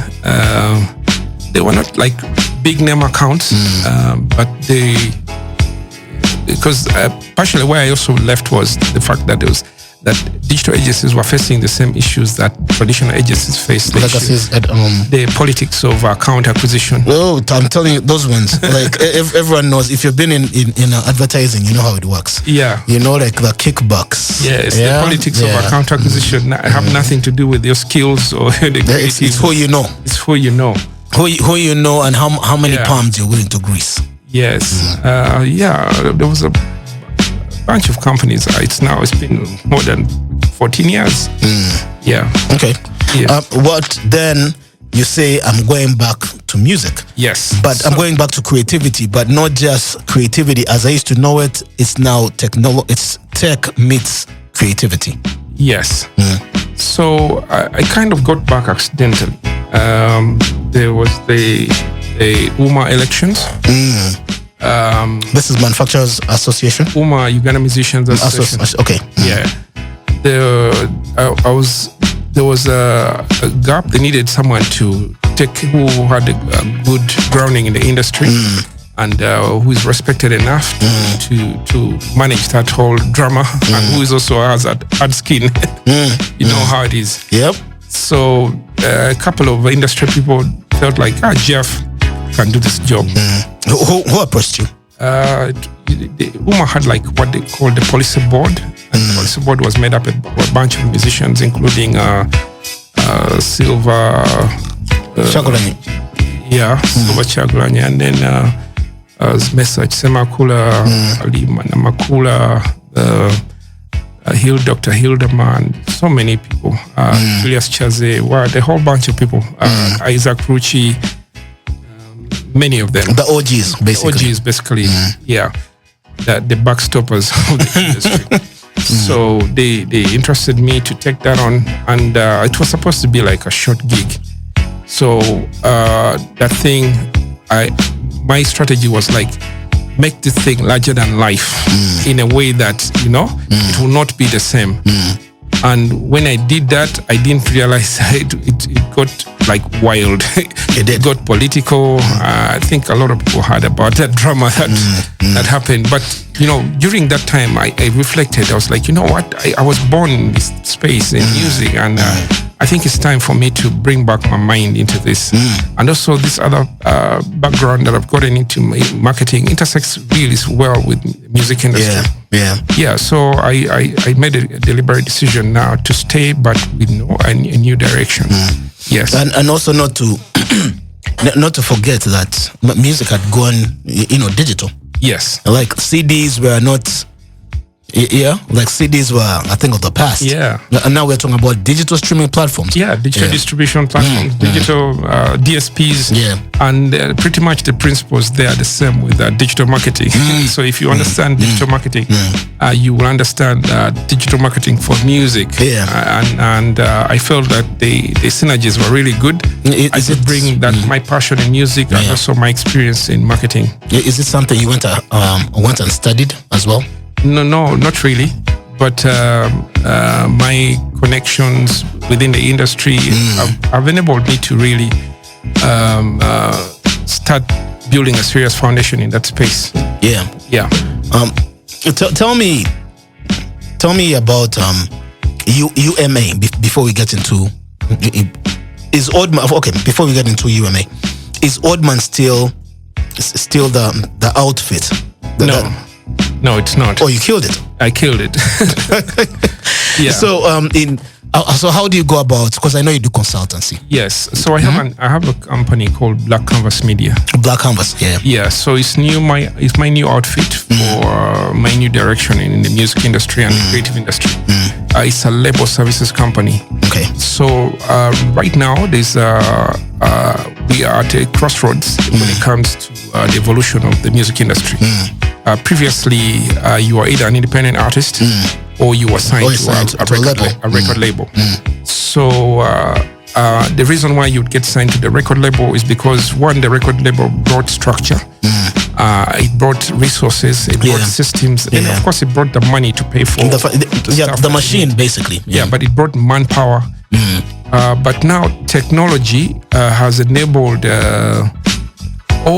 more than half of what the record label was offering to be possible to access without necessarily the commitment that comes with being with a record label. Of course, in the past, artists had to sacrifice a lot to access what the record label had to offer. True. But also, record labels became very exploitative. But taking advantage of all the networks, the resources, the profits, to take a larger than fair share of the whole game. So the opportunity that has come is that now, if you understand the technology behind the creative industry, you can enable artists to access all of the things that the record labels were offering. So it gives now independent artists an opportunity to have record label grade services without the commitment of a record label relationship. Yeah. So my new company is about giving that sort of access so that artists can retain ownership of their masters, ownership of their publishing, and still get the same record label services that they need from record labels. I get you. So I built deep networks across the world right now. I have a very close relationship with many international organizations in the music industry. And most of these resources that you need require those kinds of relationships. Yeah, you may be able to sign up for certain things, but if you don't have the back end, connections, you can't do certain things. Yeah, so I want to be able to extend that to African artists. Okay. I wanted to ask. Okay, before I get into what I wanted to ask, I don't like the fact that there were artists that record labels thought were sellable. Yeah. Yeah. Where they would be like, what's her name? This Jill Scott. They'll be like, Jill Scott, like you're kind of biggish, so I don't think you'll appeal to the pop market. We'll go with Beyonce. That's one thing I didn't like about the labels and then like they robbed us of a lot of good music. Very true. Yeah. But anyway, now take me, like they say, explain it to me like a 5-year-old. I'm rugged. I have an EP coming out. I come to Black Canvas and I'm like, guys, what can you do for me? That's a very good one. So typically, the labels, once you sign up with a label, they set you up. No, when I come to Black Canvas. I'm coming. Okay, all right. Yeah. Because I want to juxtapose the two. Okay, all right. If you were, the opportunity is, if you had a record deal, the label would set you up in the industry professionally to ensure that you monetize fully, while at the same time they monetize as well from your card. Yep. They take their card. Yep. However, if you come to Black Canvas or a label services company, we are doing exactly the same. The difference is that we are not asking to own your masters. Okay. We are the business model for label services companies is revenue share. Yes. So with revenue share, we look at your catalog, and if it has value, we could partner in revenue share, not ownership. Splits. In splits. Not splits, because splits has two meanings. Splits can be in the context of ownership, can also be in the context of revenue share. Yeah. Our focus is on revenue share. Okay. And then if you are not a fit for us for a partnership, we have a shopping list for everything you need to set yourself up correctly. Okay. Yeah, to set yourself up with a copyright administration. Professionally, so that you don't lose a single penny of your income, potential income, to set yourself up with distribution professionally. We'll be able to show you all the possible options instead of you just going to pick one random option without knowing all the blind spots. We'll be able to show you that, and also to show you the other side of the industry that you may not be aware of. Usually when you're an independent artist, there is privileged spaces, for example, in distribution that are not available to your regular independent artists. We have some connections with some entities that offer those options. And if you're a fit, we could hook you up. If you're not a fit but you need the services, we'll show you a shopping list of what you need. And if you can afford to pay for that, you just pay for it, and you own your masters, you own your music. Right. Yes. So it's pretty much that. So we'll set you up for publishing. Make sure you collect your publishing correctly. Your relationship with the CMO or PRS, whether you want to do it locally or globally. We would set you up with to ensure that you collect all your royalties, whether mechanicals or performing rights, whether you want to do it with a local CMO, international, US, Europe. We have so many networks. And we would also have the conversation with you to understand what decision to take, whether to do it locally, to do it internationally, or to have a bit of both, depending on your situation. The relationship starts with us looking at you, what your product is. So if you already have music, we would look through your catalog and do an audit. An audit on your catalog. That audit gives us a snapshot into what is possible, and then from that we would start the process of onboarding you. And how much would that cost me? So it's a buffet arrangement. So you pick what you can afford. You pick what works for you. It's a buffet, and then we would also guide you on what you need at your stage, depending on where your career is. What you should go for first. The idea is to fair play. So it's basically, it's not one size fits all. No, it's not one size fits all. Okay. Yeah, but we would walk you through. We will handhold you. And even when we onboard you, the relationship is really about handholding, just like a record label would. The difference is that here you can terminate anytime, depending on the arrangement we have.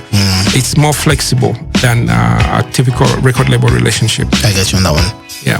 How can the artist find Black Canvas? I like the name. Like Black Canvas. Like, so are we painting in white? Where can they find the services?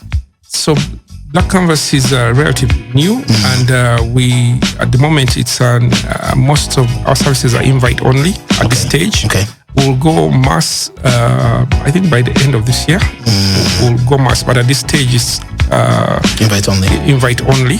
But we network. We're in the industry, even here. All right. If somebody's interested, they reach out. Okay. We're operating much like some of the premium label services companies globally. For example, if you look at some in the region, like Orchard. The Orchard is a distributor, but at the same time, it's invite only. You must sort of meet a certain threshold. So we are actively shopping around for talent that meets that sort of threshold. Criteria. Okay. All right then. Since we have 10 minutes to the end of this episode of Kachai A Chat, our very first installation for the year of 2026, let's get into some fun questions from all the different things we have been talking about. Yeah. All right. My first one would be, if you weren't in music, what would Jeff Ekongot be doing right now? I'd probably be a coder. I'd probably be in tech.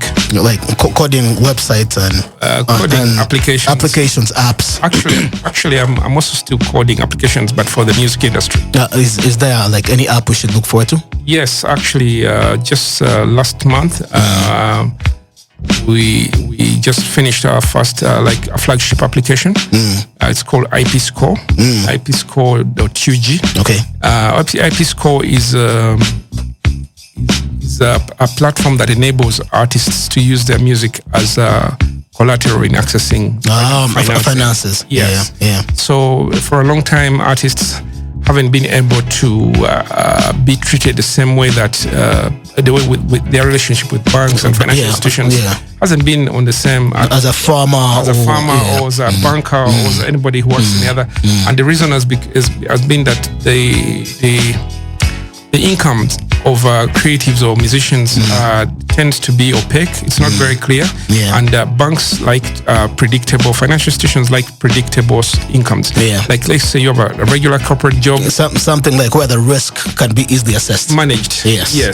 So you have a regular corporate job, I know where your salary comes from, and I can advance you a loan on the basis of that salary. I know that all I have to do is have a standing order with your employer. Exactly. And that money comes to you. But now with an artist, how does that work? So we've spent some months doing research and building a valuation system. Okay. That one will value your catalog. Two will capture all your predictable income sources and aggregate them into a single report and a single live system that enables that interfaces with lenders, financial institutions. And at the end of it all, gives you a credit score. And gives you a credit score. Nice. So we are like a music credit bureau. Nice. Innovation like that. Yes. Okay. All right. But we're also building a whole bunch of other applications for the Pan-African music industry. Right now, for example, we are solving multiple problems quickly. One of them is award submission. Many artists here, this one has been nominated for the Grammys, for these awards, for the Freemas. How did it happen? They think that somehow there are angels watching from up there in the sky, looking at who is the next big thing, and then there's nominate you. No, there's like a formal structure for that. But most artists are too busy and they don't look up that stuff. There's call times that go out, and then there's submissions and all of that, and the filling application is boring stuff that artists hate to do. We've simplified all of that and built an application that... Well, there's an app for that. Yeah, there's an app for that. It's called Award Submitter. So you just sign up and and you pay a small fee. And once you give it your profile, it's actively looking all over the world, find awards that work for you. Suit you. Yeah, and it writes the applications for you, and your duty is just look through and push the button and say, it's good, I'm okay with this one. Award Submitter. And we also have another one for festivals. Okay, let's go. All right. Many artists want to go international, most especially at least on the continent. Right now, there are over 100 festivals that happen every year just here on the continent. Here in Africa. Just here in Africa. Major festivals. And if you were able to plug in, you could be busy the whole year just jumping from country to country. Like what Yala is doing. Yala? Yala, MC Yala. Yeah, something like that. But most people don't know how to plug into those networks. They're like, how do I do that? That's what people were like, man, how does she get all these gigs? Yes, people asking questions. How do and the people who get these gigs, they don't usually share that information. Right. So I'm democratizing all of that. Right. I'm really plugged into all of those networks, and I've been thinking, why am I sitting all this on all this information? So we built an application for that as well. What's it called? It's called Fest Connect. Okay. Like Festival Connect. Yeah, Festival. Yeah. Yeah. So you just sign up and you give it your profile. You have your performance demo. Like if you've done any serious and you build like your demo video. Right. And then of course your socials and any the rest of the stuff. Once you fill up your profile and it's complete. Yeah. You let it do the rest. It will scout events and apply on your behalf. I'm loving this. And then just ask you to push that button and say, yeah, I'm good. I want to check that one out. Okay, I'm loving this. So if you're accepted, and then there is, including even finding sponsorship for air tickets, because that's also an issue. Sometimes you get booked, but you can't afford the tickets, and the booking doesn't cover, say, tickets, stuff like that. Yeah. So there's a whole bunch of them. That will be a whole interview of it. Wow. Wow. Just these 2 hours are not enough, man. Okay. Late night. Are you a late night person or early mornings? Late night. You're like a night owl. Yeah. Okay. Me, I'm 2 a.m. Yeah, man. As long as the wife doesn't complain. One word your friends use to describe you. Best friend, maybe geek. I like that. I like that. Yeah. Geek, nerd. Yeah. Okay. All right. One word your critics use.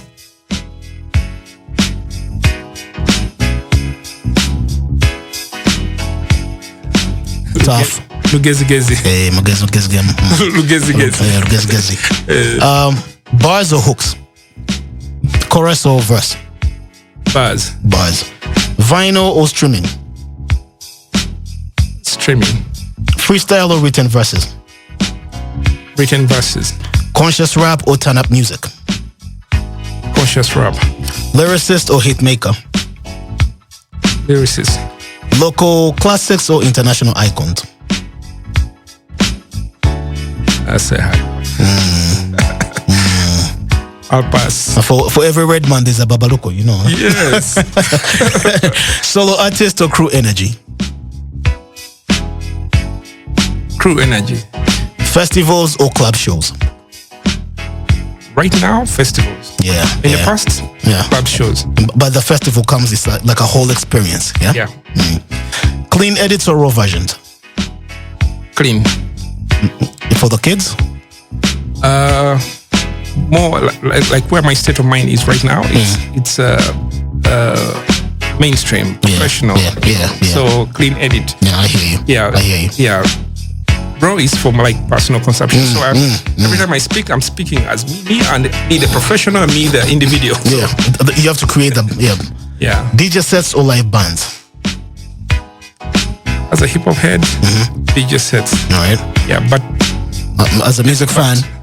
Yeah, as a I hate to drag this, but that's like recently I was at Jaguza and I was seeing artists and there was a DJ off stage.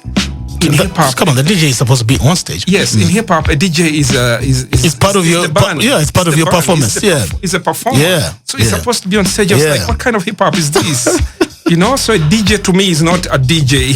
He's a performer. He's the band. You know, in addition to the band, but he's like one of the instruments on the band. Okay. What makes you instantly respect an artist? Professionalism. Yeah. It comes in so many colors, but professionalism is professionalism. When you see it, you know it. Okay. You can't fake it. You can't fake it. One thing that you are still learning.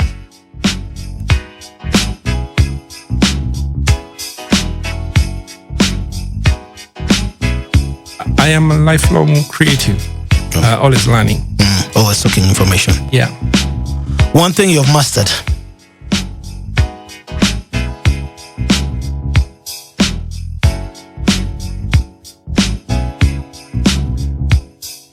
Appreciation of ideas. Okay. If today's show had a title, what would you call it? This show we have been on. The breakdown. Oh yeah, for sure. Final message to listeners before we sign out. Okay. For all my hip hop heads, most especially the MCs that are trying to rock the next generation, the current generation to break through, we need to talk. Yeah, we need to talk. Yeah. We need to talk. And for the fans who are, keeping it real with the hip hop, regardless of what is happening, maximum respect. Yeah. Keep on keeping on. Yes, sir. Ladies and gentlemen, Jeff Ekongot, music industry